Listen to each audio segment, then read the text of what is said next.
Guys, sa tingin ko nahanap ko na yung paborito kong all-around controller. So pwede siya sa Android games na may mga native mobile controller. Pwede rin sa Android games na walang native mobile controller. Ibig sabihin yung kailangan nyo pang i-map. Pwede nyo din siyang i-connect sa iPhone or sa iPad. Pwede rin sa Nintendo Switch para may mas comfortable na grip sa inyong mga kamay. And ang maganda pa dito, kung meron kayong PC or laptop, pwede nyo siyang directly i-connect para maglaro ng mga PC games. Kita nyo naman, no, naka full combo pa tayo. So ito guys, yung Gameser G8 Plus Galileo Wireless Mobile Game Controller. So yung binili ko dito is yung Thanos Edition nila. Available din yung Hawk Edition. So color green naman yun. Pero kung ayaw nyo ng Marvel, meron din yung Classic Edition lang niya. Na available naman in gray and black variant. Pero para sa akin, itong Thanos Edition yung pinakamaganda. Good thing din is Hall effect na siya. Ibig sabihin, hindi na siya prone sa mga stick drift. Pwede nyo siya i-connect via Bluetooth, 2.4G wireless, or via wired cable. Anyway, unbox na muna natin para makita nyo din kung ano ba yung mga kasama pag binili nyo to. What the fudge?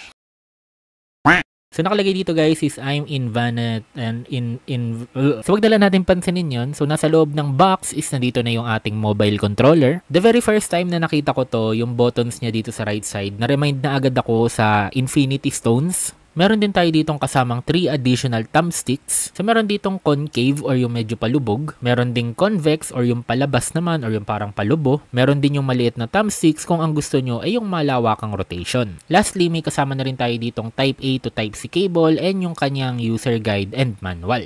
Pagdating naman sa design, ang dalawang main colorway natin is purple and gold. Sa left side makikita natin dito si Thanos. Then sa right side naman is yung kanyang Infinity Gloves na nag-i-snap. And yung buttons naman nagre-represent as Infinity Stones. And pag tinalikod naman natin, may nakalagay dito na Thanos, then yung dalawang mappable buttons. Pagdating pala sa kanyang triggers, may pagka bronze gold siya. Hindi siya katulad nung pinaka main colorway. And sa baba naman, nandito yung ating pairing button and USB Type-C port. So, kaya niyang mag-reach ng 110 to 215mm na length. So, ibig sabihin kasya dito up until iPad mini. And kung mas malaki yung tablet nyo, modable naman siya. May mga pwede kayong install sa kanya para mas lumawak yung reach niya. Para mapagkasya nyo yung mga mas malalaking tablets. Pagdating naman sa D-pad and buttons, may pagka-tactile and clicky siya. Pero hindi siya kasing ingay ng A4 Aileron and yung FlyDigi controller na nagamit ko. So, pakinggan nyo na lang.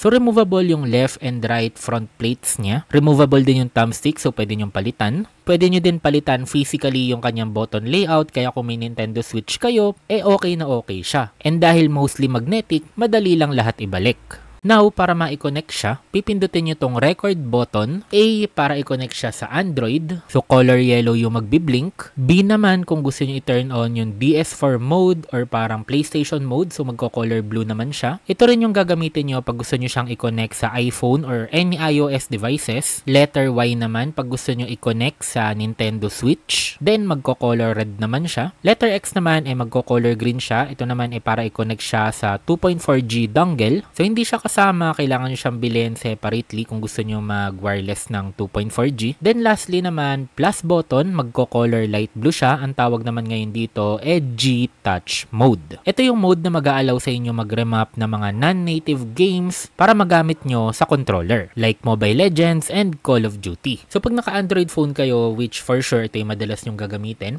pag G8 Plus, ibig sabihin nakakonect kayo sa Android mode. Pag wireless controller, naka DS4 mode kayo.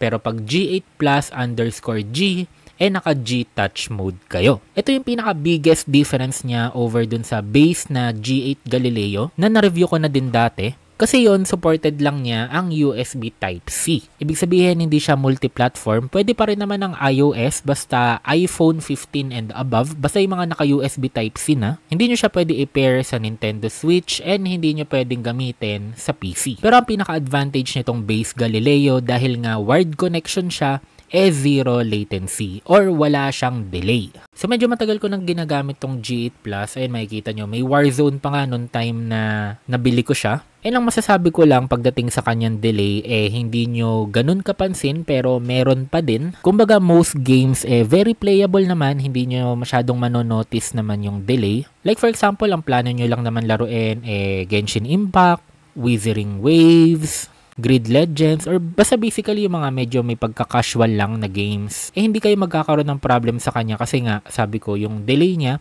halos hindi nyo na mapapansin. Kahit nga sa Call of Duty Mobile, kayang-kaya naman. Tinurn on ko lang yung gyroscope para kaya ko makipagsabayan sa aiming. And siguro isang tip ko lang din based sa experience ko dito sa G8 Plus for how many months. Even sa Android phone mo siya i-connect, mas okay i-pair siya via DS4 mode or yung color blue. Kasi nararamdaman ko mas better yung latency niya compared to Android mode. Tapos yung ibang games nagkakaroon pa ng support for rumble or yung parang mas immersive na vibration. And lastly, pag-usapan lang natin ng mabilis yung kanyang mobile app na pwede nyo i-download sa Google Play Store. So via the app, dito nyo pwedeng i-update yung mobile controller. May mga settings na pwede ninyong i-check.